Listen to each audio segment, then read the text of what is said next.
Chapitre 1. Quel goujat, ce Léon! Bonjour, Léon. Mmh. Quelle politesse. Tu parles, c'est Léon. C'est un vrai goujat, cet homme. Ah bon? Tu ne peux pas imaginer. Quand il arrive en réunion, il s'assied sur la table, généralement sur mes dossiers. Il n'éteint jamais son portable, qui sonne toutes les 2 minutes. Il interrompt tout le temps la personne qui parle. Il conclut toutes les réunions par le même commentaire aimable. Encore une réunion pour rien. Et son chef ne dit rien? Il ne réagit pas? Bernard? Il se tait, c'est tout. Il attend que ça passe. Ah bon? Bah oui, il n'intervient pas beaucoup dans les réunions. Il laisse faire. Je pense qu'il se sert de Léon pour faire le travail. Le sale boulot, comme on dit. C'est vrai, il y a beaucoup de rumeurs au sujet de Léon. Tout le monde le fuit comme la peste. Paul, par exemple, ne peut pas le sentir. Je sais, mais ce n'est pas une preuve. Paul se plaint tout le temps. Eh bien, nous sommes gâtés avec nos collègues. Oui, et je m'aperçois que nous sommes dans une équipe qui ne fonctionne pas bien. Heureusement que nous sommes là, hein, toi et moi. Oui, mais je crois qu'ils sont en train de recruter une nouvelle personne. Je sens que ça va arranger les choses, j'en ai l'intuition. Quelle heure il est? 12h30? Je meurs de faim, tu viens déjeuner? Pas tout de suite, je suis en train d'imprimer un rapport. Vas-y, je te rejoins à la cantine.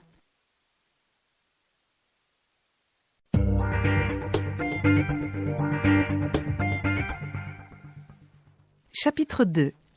Un cadeau pour Grégoire. Je sais pas quoi offrir à Grégoire. Un livre, des disques, Il a déjà beaucoup de disques, tu sais. Il adore la musique. et surtout le jazz, non?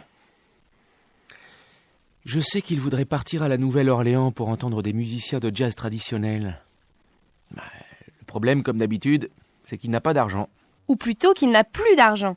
Quand il a de l'argent, il le dépense tout de suite. En achetant des disques, précisément. Bon, donc pas de disques. C'est pas une bonne idée.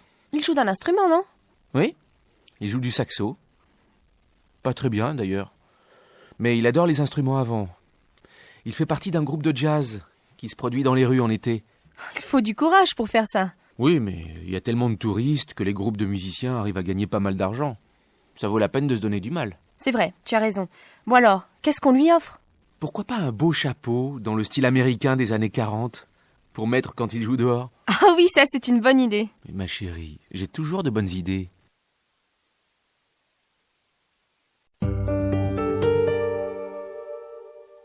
J'ai faim. Maman, j'ai faim, j'ai faim. Oui, mon chéri, attends un instant, le déjeuner est presque prêt. Qu'est-ce qu'on mange? Une petite salade de tomates avec du basilic et de l'huile d'olive. Ensuite, un gratin de chou-fleur avec des petits lardons. Voilà. Il n'y a pas de dessert? Mais si, regarde dans le four, j'ai fait une tarte aux pommes. Avec un peu de crème anglaise dessus ou une boule de glace à la vanille? Qu'est-ce que tu es gourmand. Moi aussi d'ailleurs, c'est de famille.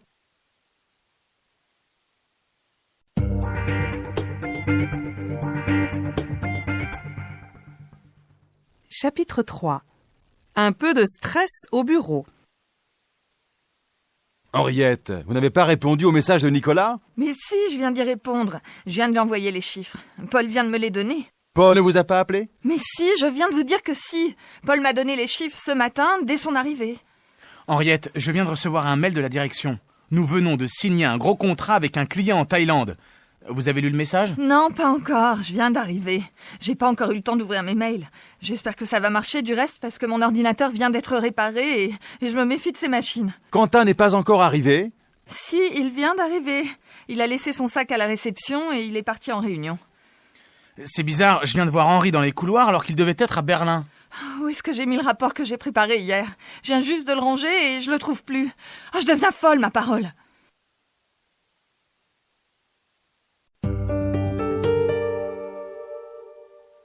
Le stress continue. C'est pas possible. Mon ordinateur vient encore de tomber en panne. Tu as essayé de le faire redémarrer? Bien sûr. J'ai fait ça, tu vois. Et puis j'ai appuyé là. Puis j'ai attendu 2 minutes. Et c'est tout noir. J'en ai assez. Je viens juste de taper tout le rapport. Attends, calme-toi. Mais je suis calme. Tu as appelé Denis, monsieur Je sais tout réparer? Ah oui, bonne idée, t'as raison. Allô, Denis? C'est Henriette. Mon ordinateur vient encore de s'arrêter. Attends, je viens de m'apercevoir qu'un câble est débranché. Oh, pardon, que je suis bête. Je t'ai dérangé pour rien. Excuse-moi. Ce n'est pas grave. T'es un peu stressé, non? Moi? Pas du tout.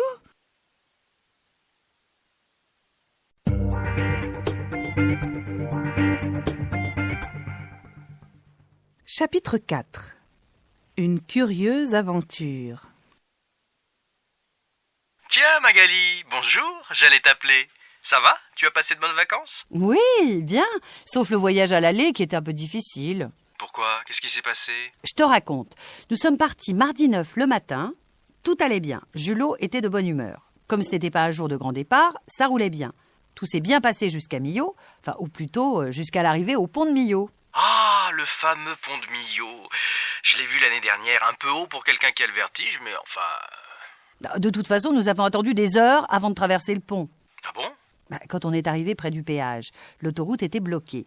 En quelques minutes, il y a eu des kilomètres et des kilomètres de voitures arrêtées derrière nous. Mais c'était complètement fou. C'était un peu comme dans un film. Les gens sortaient des voitures, discutaient ensemble, échangeaient des informations ou des bouteilles d'eau. Il faisait une chaleur terrible. Évidemment, on était en plein mois d'août. Ça a duré combien de temps? On est resté bloqué pas loin de 4 heures. Oui, 4 heures. Au bout d'un certain temps, on est allé à pied vers le pont. En fait, il y avait un accident spectaculaire à l'entrée du pont, avec un camion plein de vaches. De vaches? Oui, les vaches étaient affolées, elles couraient partout. Elles ont commencé à s'approcher des voitures. Les enfants hurlaient de peur, les parents les emmenaient à toute vitesse. C'était une vraie foire. J'imagine la scène. Mais comment est-ce que ça a fini? Les pompiers sont arrivés. Je ne sais pas s'ils ont reçu une formation de cow-boy, mais ils ont réussi à maîtriser les vaches. Mais le temps qu'ils les attrapent et qu'ils dégagent la route, il était déjà 6 heures du soir. C'est seulement à ce moment-là que nous avons enfin pu passer sur le pont.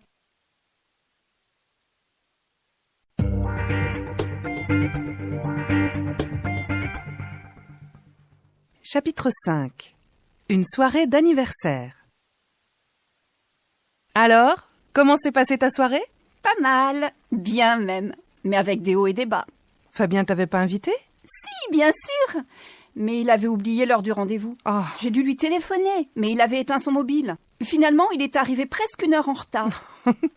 Il t'a emmené au restaurant? Oui, mais tu sais ce que j'ai découvert? Il était déjà venu dans ce restaurant avec toutes ses autres copines. Il doit connaître un seul restaurant dans toute la ville. En plus, j'étais déjà allée dans ce restaurant. Et tu y étais allée avec qui? Oh, arrête. Au moins, une bonne chose, c'est que j'ai mangé du magret de canard au miel. Tu en avais déjà mangé? Non, je n'en avais jamais mangé. Ce n'est pas mauvais. Pas mauvais, c'est délicieux, tu veux dire? Allez, raconte-moi les détails. Comment tu t'étais habillée pour la soirée? Je m'étais habillée en noir avec un haut super bleu pâle en dentelle. Waouh! Au fait, Fabien t'a fait un cadeau? Après tout, c'était ton anniversaire. Oui, il m'a offert un livre de Romain Gary, mais on me l'avait déjà donné.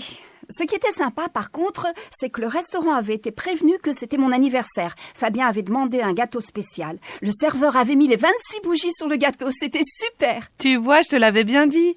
Fabien est gentil tout de même. Ta soirée n'est pas si ratée que ça. On t'avait déjà fait une telle surprise pour ton anniversaire? Non, jamais. Mes parents étaient très modestes. Ils n'avaient pas tellement le sens de la fête.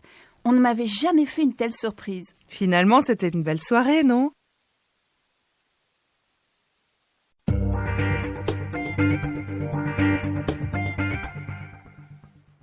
Chapitre 6. Tu tiens à elle? Alors, Benoît, où en es-tu avec Louise? Tu tiens toujours à elle? Je ne sais pas. Oui, je tiens à elle, il me semble. En tout cas, je pense souvent à elle. Et elle s'intéresse à toi? Aucune idée. Elle est aussi réservée que moi, alors. Et tu lui as dit que tu t'intéressais à elle? Tu plaisantes? Bien sûr que non. Pourquoi bien sûr que non? Tu as peur d'elle? Non, je n'ai pas peur d'elle. J'ai simplement peur qu'elle se moque de moi. Tu es vraiment idiot, tu es amoureux d'elle, c'est tout. C'est toi qui le dis. Mais non, tu es fou d'elle, moi je le vois bien. Mais t'es encore plus timide qu'elle. Oh, vous deux, vous êtes extraordinaires.